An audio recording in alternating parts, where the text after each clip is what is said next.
और हमारे साथ कवि कुमार विश्वास जी जुड़ रहे हैं। कुमार विश्वास जी, ये वो समय है जब गायक भूल जाता है, कवि भूल जाता है कि आखिरकार किन शब्दों में क्या कहें, लेकिन लता जी को आप किन शब्दों में याद कर रहे हैं, कैसे याद कर रहे हैं? देखिए, वो भारत में एक मातृमूर्ति जैसी थी, एक माँ जैसे बैठी हुई पूरे घर में। और कल सरस्वती पूजन था, मेरा जन्मदिन भी था, तो मुझे आज ये लगा सुबह उठ के जब सूचना मिली कि दीदी शायद प्रतीक्षा कर रही थी कि घर का मंगल पर्व निबट जाए, उसके बाद मैं ईश्वर के लोक जाऊंगी। हमारे यहाँ कहा जाता है कि 100 साल का जीवन होना चाहिए, जीवे में शरदय शतम। लेकिन दीदी ने 80 वर्ष गाया और ऐसी इंडस्ट्री में रही जहाँ यश और अपयश कंधे से कंधा मिलाकर चलता है। लेकिन वहां केवल यश पाना, केवल सम्मान पाना, केवल स्नेह पाना, ये बिना ईश्वरीय कृपा के नहीं है। आजकल मैं एक रियलिटी शो में जज के रूप में बैठता हूँ, जो सिंगिंग का शो है।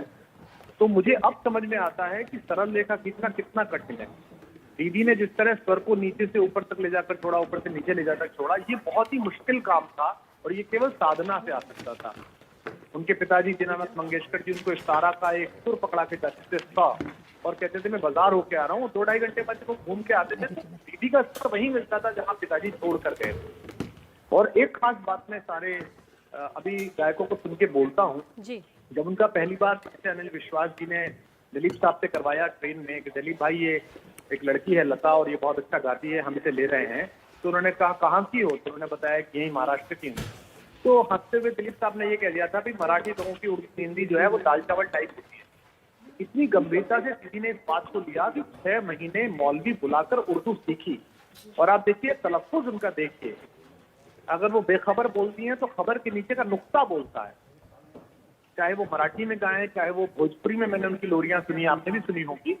तो एक तरह से भारत की पहचान थी। हम विश्व में जाके जाते थे, मैं दुबई शारजा की मुशायरा में जाता था तो पाकिस्तान के शायर मिलते थे जी। तो मुझे आज भी अब्बास साबिश का डायलॉग याद है कि अब्बास साबिश ने मुझे कहा, यार मेरी जान, बस यही एक गम है कि तुम्हारे यहाँ ताजमहल और लता मंगेशकर है।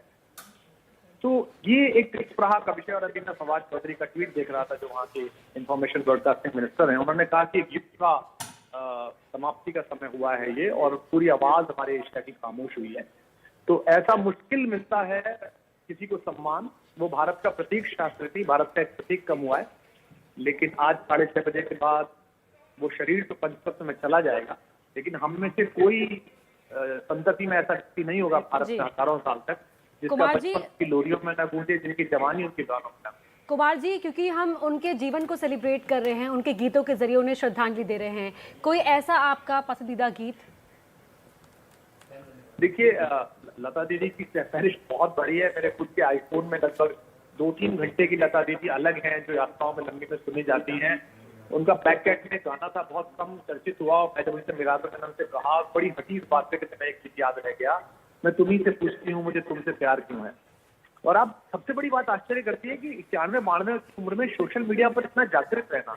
निजी जीवन में जो लोगों ने जानते थे, चुटकुलों की बहुत शौकीन थी, कम समय मिल पाता था उनसे मिलने का। लेकिन बॉम्बे में जब कभी मैं टाउन जाता था, रास्ते में उनका कृष्णकुंज पड़ता था पिक्चर के पास में, तो कार में किसी से भी बात करते हुए मैं उधर की तरफ देखकर हाथ जोड़ता था। तो कार में बैठे अक्सर लोग पूछते थे कि इधर क्या कोई मंदिर है क्या?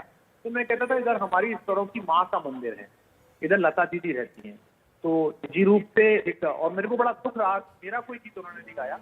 जब आशा भोसले जी ने मेरा 12वीं के लिए गाना गाया था तो मैंने उससे उनसे कहा था कि दीदी एक साध रह गई है मन में, आप मेरा कोई बात गुनगुना दें। तो मुस्कुरा के उन्होंने कहा हाँ गाऊं।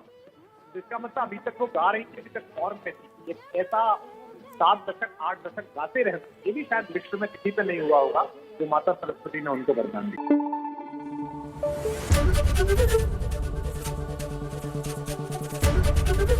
एबीपी न्यूज आपको रखे आगे।